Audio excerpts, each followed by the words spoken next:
So I saw this very cool design on Dribbble and I felt like I should recreate it using HTML and CSS. So shout out to Simas on Dribbble for this wonderful design.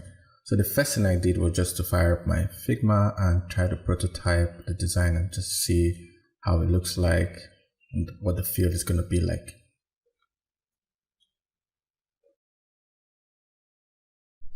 With my VS Code opened, copied all the image assets I'll be using into an images folder. I'll go ahead to create the HTML file and the CSS file needed for the project. I'll go ahead to add my boilerplate tags, then change the title of the page and link the CSS file to the HTML file. So just to help with my design experience, I'll fire up my live extension so that I don't have to refresh all the time. Do some HTML scaffolding. I have a div container which would act as a parent to all other HTML elements. So starting with the image part of the design, I added a div with an image and some other divs as its children. So heading over to the CSS, I'm using Open Sans as the font and a default text color of gray. So for the HTML and the body, I'll set the width and the height to 100%, the background a little bit of gray, remove any margin and padding, and I'm going to use display flex just to center things at the center of the page. For the container media divs, I'll give them a position of relative so I can play around with the position of its children. And then for the image, I'm going to use an object fit of cover so that the image fits perfectly.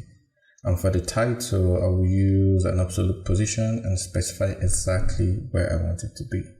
Add a div with the class of body container to act as a parent for our text and other elements. Yes, I will use relative positioning for the body container just to give me freedom to be able to place the child elements anywhere, and also move it a little bit to the top, and added some box shadows just for some overlay effects. For the divider, 0.5 px height with a dark background sufficed.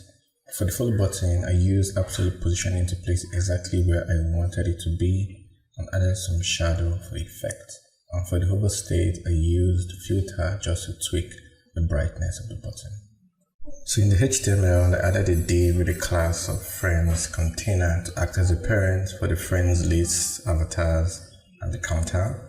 And then in the CSS, I used display flex to align the elements, specify the dimensions of the avatars, added some border radius and some hover effects to that.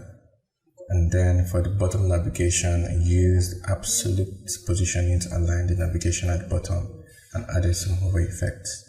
And to round off everything, I added the top navigation, also using absolute positioning to place it exactly where I want.